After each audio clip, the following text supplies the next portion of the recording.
Kaylee Cuoco and Sam Claflin star in the MGM Plus original series, Vanished. When the man Alice loves disappears on a train to the south of France, every romantic memory becomes evidence. Every intimate detail, a potential threat. She thought she knew everything about him, but she may not even know his real name. 4-part thriller Vanished premieres February 1st on MGM Plus. Finding the truth is a dangerous affair.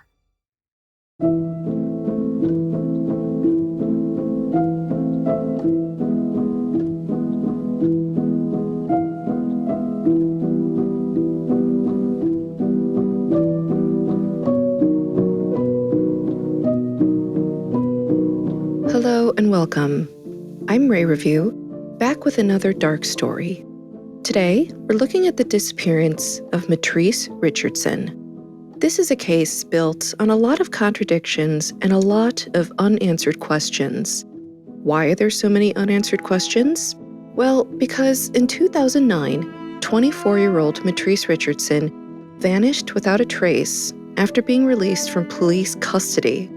What followed was a case that sparked widespread concern, questions about police conduct, and a mystery that would remain unsolved for years. And to this day, Mitrice Richardson's disappearance remains one of California's most unsettling, unresolved cases. This is the story of Mitrice Richardson.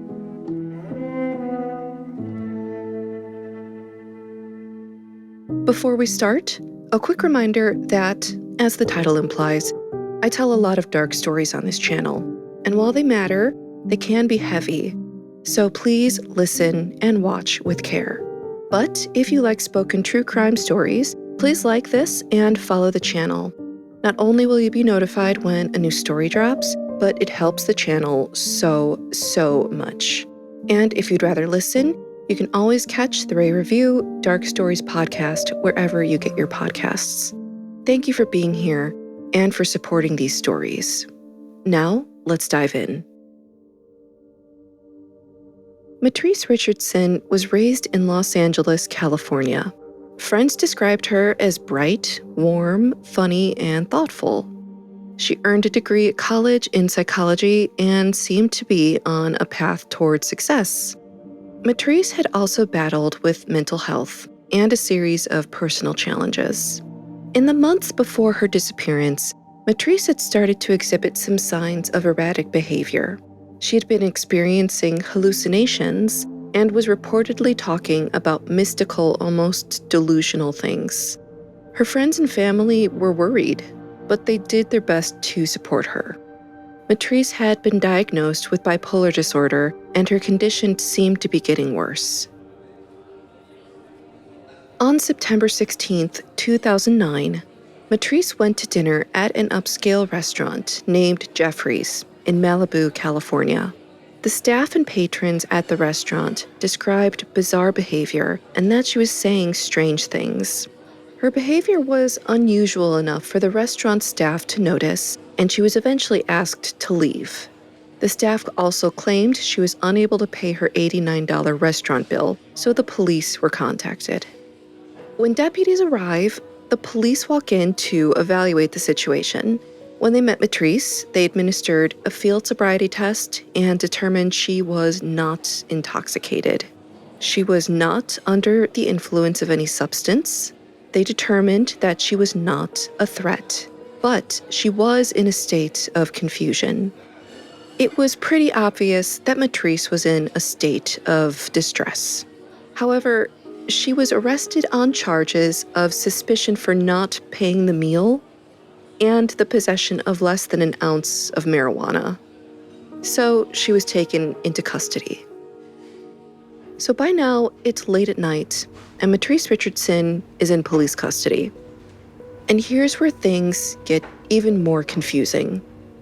Mitrice is in police custody, and she's acting odd, and it is very clear that she's in the middle of a mental health crisis. And most witness accounts acknowledge this. Now you may be asking, what is the standard police protocol for a mental health crisis? Well, I'm glad you asked, because we're going to cover it. So procedures vary by jurisdiction.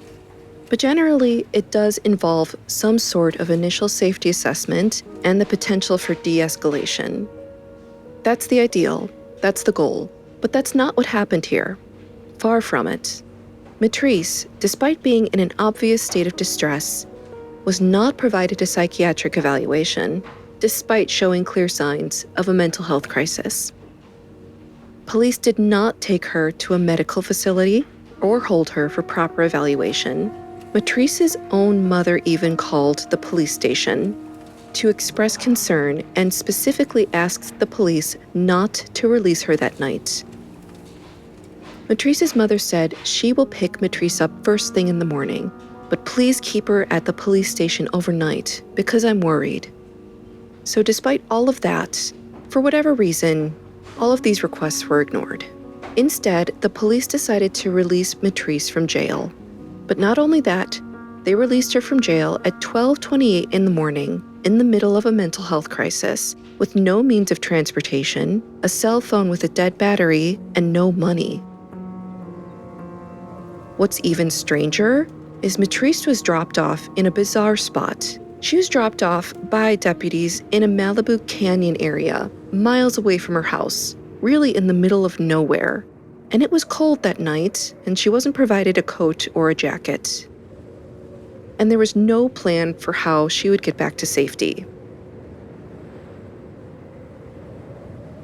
A spokesman for the Los Angeles County Sheriff's Department said Mitrice Richardson was released from jail because she exhibited no signs of mental illness or intoxication. She was fine. She's an adult. She had been invited to wait in the lobby, but declined. And that is an official statement. So what happened after Mitrice was dropped off in the middle of nowhere in a Malibu canyon by the police? Well, shortly after Mitrice was dropped off, a homeowner reported seeing a woman matching her description in the yard. She appeared calm, wandering around, and not asking for help. Then, several hours later, at 6:30 in the morning, 6 hours after she was dropped off, she was seen in the backyard of a former news anchor named Bill Smith in Monte Nido. When Smith opened his window and asked if she was okay, Mitrice told him that she was resting. And Smith promptly called the police because that's unusual to see a woman in your backyard. And then the trail disappears because that was the last time anyone saw Mitrice Richardson alive.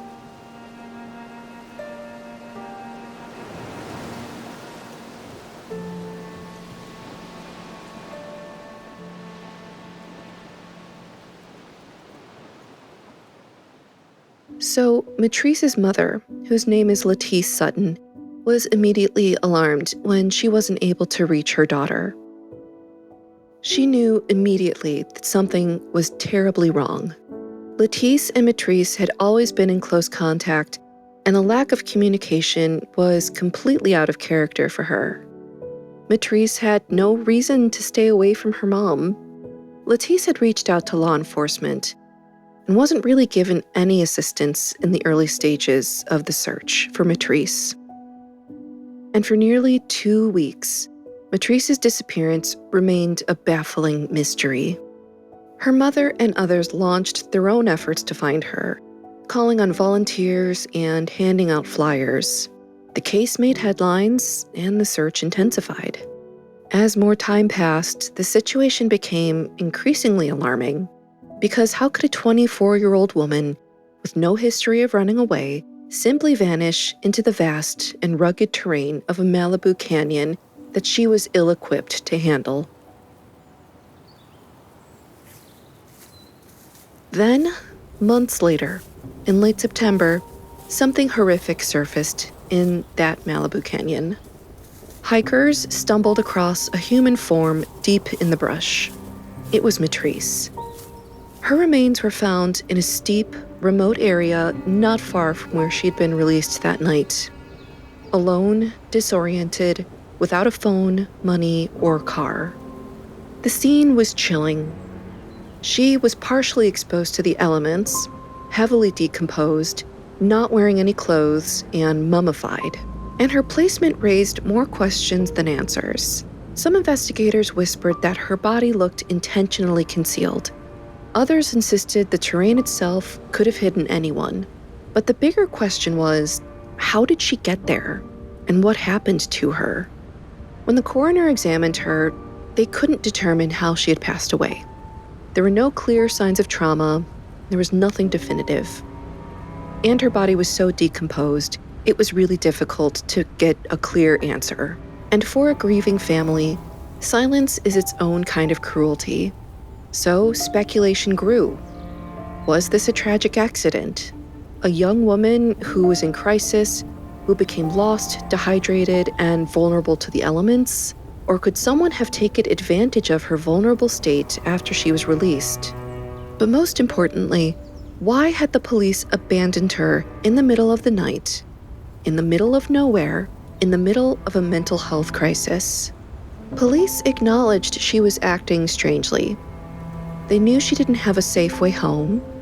They knew that her mother asked them to keep her there that night, and yet they let her wander off into the night.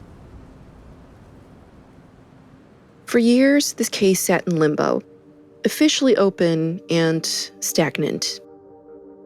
But her family was left haunted by all of the unanswered questions. Why was she released? Why wasn't she offered a mental health hold? Why wasn't she given basic protection? And were the decisions made that night part of the reason she never came home? Is this the product of unconscious bias? Was it because Mitrice Richardson was a woman? Was it because she was a Black woman? Was it because she was a Black woman with mental health issues? Was it because the police were ill-equipped to handle a Black woman in the middle of a mental health crisis? All we can do is speculate, because we honestly just don't know. And that's what's so frustrating about this case. In 2013, a new coroner's report basically said they don't know how she died. It was labeled as undetermined factors. Foul play could not be ruled out, but it couldn't be proven either. So there were no arrests, no charges, and no closure. And so the story of Mitrice Richardson sits in California's collective memory like a bruise that never healed.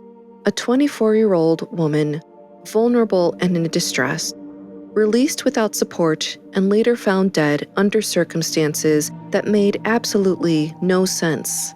To this day, her family is still fighting and begging for transparency, accountability, and answers that might have been withheld from them.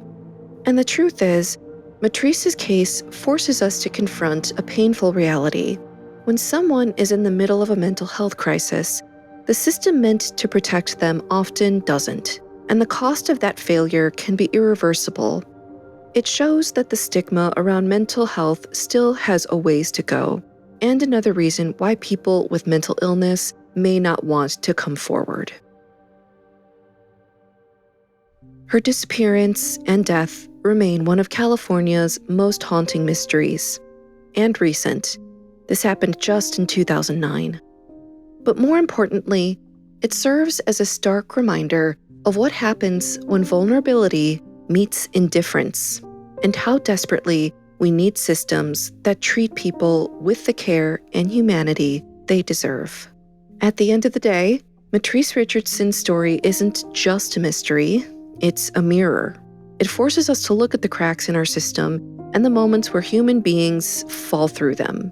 A young woman in crisis asked for help, or at least her mother did. And instead, she was literally left to navigate the darkness alone. And while we may never know what happened to Mitrice Richardson, what we do know is this: she deserved better. Her story deserved better. And saying her name is one way to remember her, and one way we keep pushing forward for a world where vulnerability is met with protection, not neglect. Thank you for listening and sitting with this story. If you found this valuable, please give this story a like and follow along if you want more dark, complicated stories like this one. I'm Review, and I'll see you in the next dark story.